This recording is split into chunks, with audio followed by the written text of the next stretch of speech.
Nesse vídeo eu vou explicar para você como que eu estudei quando eu consegui a minha aprovação em medicina.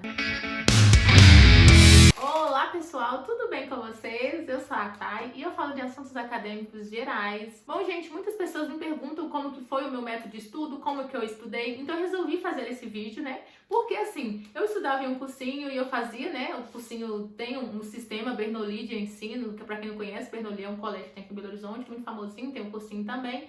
E eu não era a melhor aluna do cursinho e ficava muito longe lá no Bernoulli, ó. No cursinho, minha posição ficava assim entre 18 a 150, sério.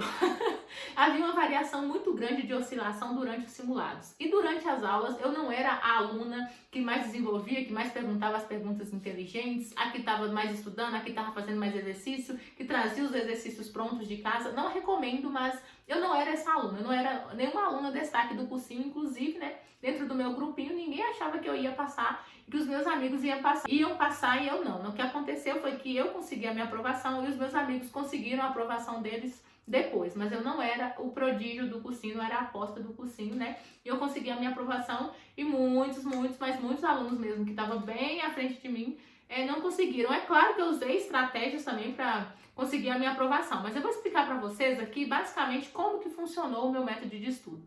Bom, eu tinha muita dificuldade em matemática, então, primeira coisa que eu analisei, o que eu tenho mais dificuldade? Matemática básica. Então vamos começar a treinar, né? Básico. Isso, gente, tudo anotado no papelzinho bonitinho, cronograma de estudo. Então, matemática básica. O que eu tenho dificuldade em matemática básica? Isso.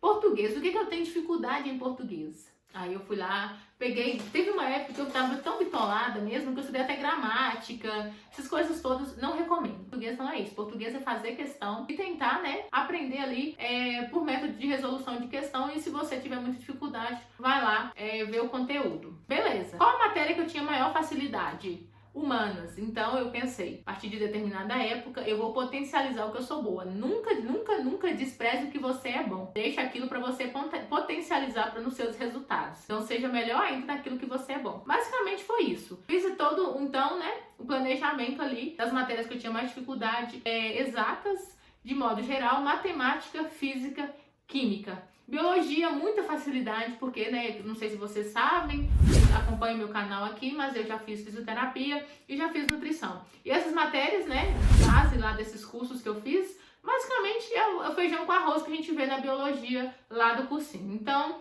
não tinha facilidade nenhuma, o que eu não conseguia resolver, eu aprendi técnicas de eliminação de questão, então, por isso aí, já resolvi a biologia. Então, biologia e humanas eu deixava meio que de lado. Foco, então, nas matérias que eu tinha maior dificuldade. Outra coisa muito importante, gente, é preciso traçar metas. Até tal tempo eu vou estar com tal matéria resolvida. Mas isso, gente, não é estar com tal matéria resolvida e estar inseguro com a matéria, e ir para a próxima matéria, deixando matéria para trás que você não consegue resolver, porque depois é muito importante você voltar lá e pegar a questão para você resolver, né? Principalmente questão do Enem que você vai pegando assim aleatoriamente para resolver. Você vai achar a questão da matéria lá atrás que você jogou, empurrou com a barriga para ir para a próxima questão, achando que se você fazer tudo, independente de você fazer tudo ou não, é importante você fazer bem feito. Porque tem matérias mesmo de física que eu não faço não sei nem o que é empuxo, gente. Como é que eu passei medicina sem saber empuxo? Não sei, só sei que foi assim. Então, é importante você fazer as matérias e ter domínio. O que você fizer, faça bem feito. Foi isso que eu fiz. Tracei metas. E, inclusive, eu tracei metas de quanto que eu queria de acertar no Enem. Isso mesmo. Eu queria acertar tantas questões, eu queria 30 questões em matemática, acima de 30 questões em matemática, e queria tirar, se eu não me engano, era 770 em matemática. Essa era a minha visão. Redação eu não era tão ruim, então eu já garantia 920. Tudo que fosse acima de 920 para mim já era lucro. Então eu pensei dessa forma. Tracei metas também para humanas, né? Queria tirar mais de 800 em humanas. Acertei 41 questões do Enem. Infelizmente, né, devido a TRI, não sei como é que foi lá, acertei 41, mas não cheguei nem perto de 800 em humanas, mas eu já ficava ali somando quanto que eu precisava acertar para eu conseguir, né, tirar tal nota e conseguir. Claro que eu fazia de uma forma linear, que é totalmente errado, totalmente doido da minha cabeça, mas era uma coisa que fazia eu ver aquele sonho como plausível, como algo que eu iria conseguir. E, isso me dava motivação para continuar. Então, não basta você estar ali estudando e você não fizer ali pelo menos o mínimo que você precisa Por exemplo, eu sempre colocava para baixo. Colocava que eu ia tirar 920 na redação, colocava que eu ia tirar 800, porque eu pensava que eu ia tirar mais do que isso em humanas, né? Muita audácia para uma pessoa só, mas tudo bem. Além, gente, desse cronograma de estudos ali, dividido certinho, bonitinho, que isso uma personal, né, uma pessoa que trabalha com planner, essas coisas, pode te ajudar, e você sozinho pode pegar na internet, tem vários colegas aqui que produzem material brilhante sobre isso, sobre cronograma de estudos, né? Você também tem que fazer exercício, meu querido. Mas não basta você fazer exercício, você tem que fazer exercício com o tempo cronometrado do Enem. Se for o Enem.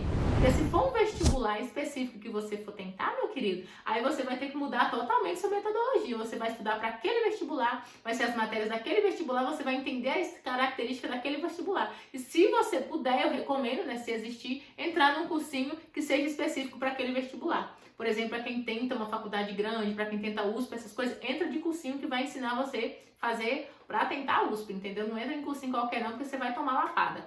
É dessa forma. Então, fazer as questões com o tempo cronometrado. Se você conseguir encontrar pessoas que, ou se você estudar, né, conseguir estudar em conjunto. Tem gente que não consegue. No meu caso, né, consegui estudar com o meu grupinho e rendia super bem quando eu não estava rendendo, quando a gente brigava, desentendia. Isso acontece também, tá, gente? Era vida normal, vida do cotidiano.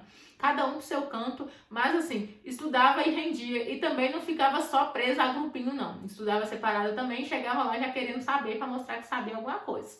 Tem isso também. Outra coisa, resolução de questão deve ser feito, né, as questões todas. Então você tem que simular como se fosse a prova, sem cola, sem nada, ali você e Deus resolvendo aquelas questões. Não recomendo você começar dos anos bem antigos do Enem, se for possível a partir de 2015, mas todas as edições.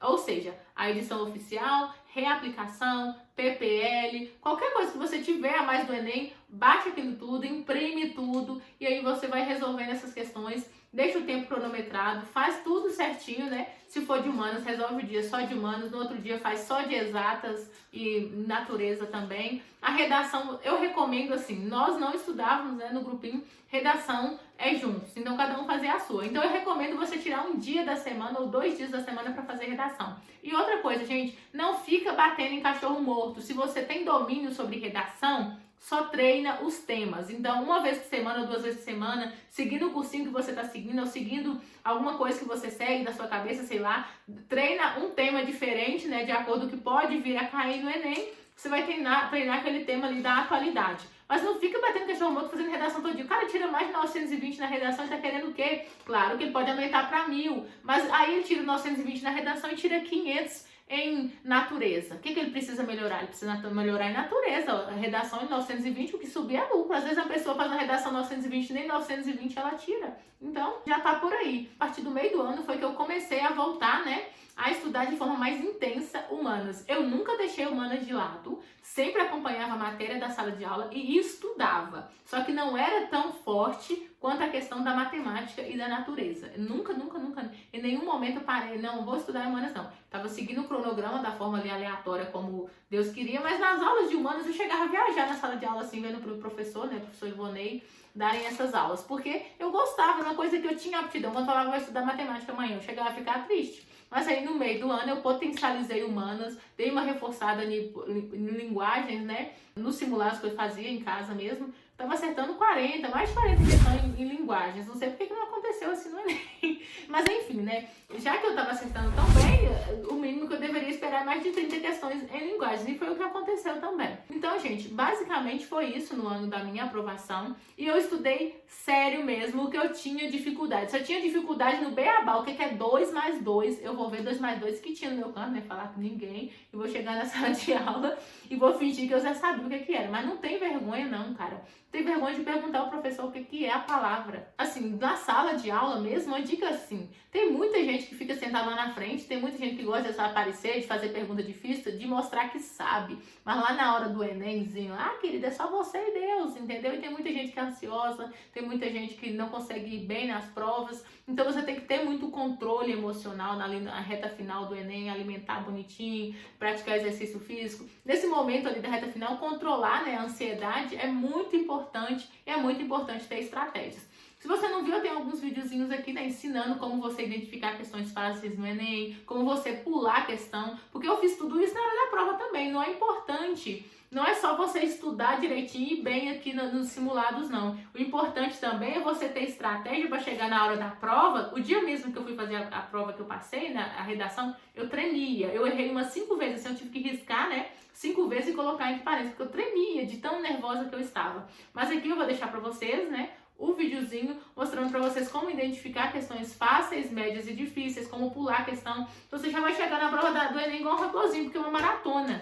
Entendeu? E tá ficando cada vez mais fácil a galera de escola particular, a galera que tem ali um privilégio acima da média da educação, privilégio sempre entre aspas, porque educação não é privilégio, é direito. A pessoa já vai pro Enem igual um robozinho treinado, ela chegou lá, pode estar tremendo do jeito que for, né? Controle emocional ali, já trabalhou essa questão toda e já vai resolvendo ali. O que ela não sabe, ela vai pulando e vai deixando por último e depois chega o resultado, ó, nota lá em cima. Então, o que você tem que fazer? Treinar mesmo é uma maratona. Você tem que pensar como se você estivesse treinando o seu corpo e a sua mente. É exercício físico e também conhecimento que você vai estudando ali. Se você faz as questões e você não está tendo um bom rendimento naquelas questões, vai estudar aquela matéria que você errou. Bom, gente, basicamente foi isso que eu fiz no ano da minha aprovação e eu fiz muito exercício, porque eu fiz o Enem desde 2019 até o ano de 2018, que foi o ano antes do ano que eu fiz o Enem. Se você gostou desse vídeo, se esse vídeo foi útil pra você, não esquece, deixa aquele like, se quiser deixar algum comentário, alguma observação, deixa aqui pra mim. Um beijo e até o próximo vídeo.